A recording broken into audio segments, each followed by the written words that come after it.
against Chinese people in some suburb of Paris. And one of the things that the attackers said, that why are you attacking the Chinese? And it wasn't because of anything the Chinese had done to them. He said they have nice clothes and big cars. That's successful. Not fair. For example, many colleges will deduct points from Asian students and give points to other students such as Black or Hispanic. So it's kind of like, why should Asian students be penalized for doing a good job, but other groups of people be praised for not really putting in? Konnichiwa minasan! Kyo desu! So in this video, we're going to check out why Asians are more successful than Westerners. Excited to watch this video, but before that, guys, just make sure to smash the like button and subscribe to the channel. Now, what about family structure, Tom? Again, I'm quoting you. Most black children were being raised in two-parent families in 1960. 30 years after the liberal welfare state, the great majority of black children were being raised by single parents. Yes. How does that? By the way, we should note that Patrick Moynihan publishes the Moynihan Report in 1965. Yes. And he's alarmed because the illegitimacy rate among black families is 25% then. Now, among whites, it's over a third. Yeah. Hispanics, it's over half. And among African Americans, it's over 70%. What's going on there? Well, this is this too, you find the same thing in Britain, you find it in France, in Norway, you find it in the Western world. In fact, The dissolution of the family structure. Oh yeah, there are any number of Western nations where 40% of the children are raised with only one parent. Right. At the extremes, compared to Asian countries, at the extremes, Iceland, it's 2 out of 3 children born are raised in a single-parent home. In South Korea, it's 1 out of 66. Wow. And so, that's the welfare state? Yes, it is. Oh, you're paying. You're creating a situation where if the first of all,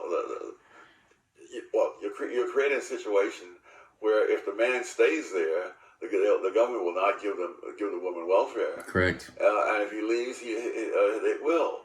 And so they're paying. When you pay people not to get married, more people don't get married. Right. Okay. So True. what would have happened if Lyndon Johnson, instead of becoming a liberal, had remained a crusty, tough, skeptical Texas conservative, yes, which is certainly the way he started his career? If Lyndon Johnson had embraced the constrained vision instead of instituting the war on poverty and the Great Society and so forth, what would the country look like today? A lot better. You would not have the same rates of crime and so on. Because, you see, you can't have a welfare state in a democratic country unless you first have a welfare state vision. And when you buy all the assumptions of that vision, then you're buying a lot of trouble. One of the episodes I think epitomized it was in France in this case. There were knife attacks by various people from North Africa against Chinese people in some suburb of Paris. And one of the things that the attackers said, that why are you attacking the Chinese? And it wasn't because of anything the Chinese had done to them. He said they have nice clothes and big cars. That's successful. Not fair. I mean, that's egalitarianism as a philosophy is one thing, but the actual consequences of it mean things like resenting other people's good fortune. Yep.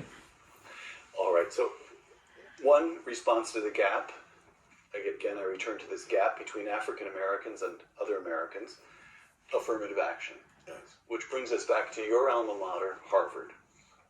I'll never live it down. You'll never live it down. Yes. These are figures that were published in the Harvard Crimson, the student newspaper. In the Harvard class of 2019, these are the kids who will be graduating next June. The average SAT score for black students was 2149. By the way, these are all good scores, but for black students, 2149, white students, 2218, Asian students, 2300. Well, now that must be reasonable because it's taking place at Harvard, the seat of reason. Well, that wasn't quite how I described it when I was there. Affirmative action. Is that we ought not to be doing this? There are various laws and policies that benefit one group at the expense of another. Right. But I think affirmative action has the distinction of being one that it harms everybody, though in different ways. And so there's a lot of evidence that there are black kids who have all the qualifications to be successes in college, who nevertheless are failures because they are systematically mismatched with institutions whose standards they don't meet, even though they may meet the standards of 80 or 90% of the colleges in America. I remember first aware of this when I was teaching at Cornell, and I found that half the black students at Cornell were on some kind of academic probation. And so I went over to the administration building and looked up the SATs of these students. The average black student at Cornell at that time scored at the 75th percentile. Which is pretty darn good. Yes. And so that means that in most colleges in this country, they would have no trouble, and many of them would be on the dean's list. But at Cornell, the average liberal arts student at that time was in the 99th percentile. And when you're teaching the students like that, you teach at a pace that most people of any race cannot keep up with. And it was always complained that I was assigning all kinds of reading. But heck, I'm teaching kids who are in the top 1%. They can keep up with the reading that I'm assigning. So Cornell was taking very talented black kids and spending 4 years teaching them to feel inadequate. Yes, and succeeding at that.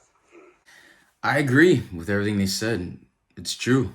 If you want to destroy a country, you destroy the families. If people are not getting married, it's going to trickle down into the economy and businesses and every aspect of human life. The reason why a lot of Asians do so good in the Western world, such as Chinese, Japanese, Koreans, is because they have a culture of education, family values, and don't shame the family. In most Eastern cultures, if you have kids out of wedlock, it's shaming not only to you, but your whole family. And basically, it boils down to how you think as a person. If you believe you're a victim, if you don't have any kind of discipline or some kind of goal in life, you're going to fall behind. And these affirmative action programs actually hurt people instead of actually helping people. For example, many colleges will deduct points from Asian students and give points to other students such as Black or Hispanic. So it's kind of like, why should Asian students be penalized for doing a good job, but other groups of people be praised for not really putting in much effort? So that's why generally Asians per capita make the most out of any group in America specifically. So again, it boils down to, it's not about skin color, it's about culture. But please let me know what you guys think about this in the comment section below. So if you guys enjoyed the video, please smash the like button, smash the subscribe button, also hit that bell as well to get notified whenever we post a video.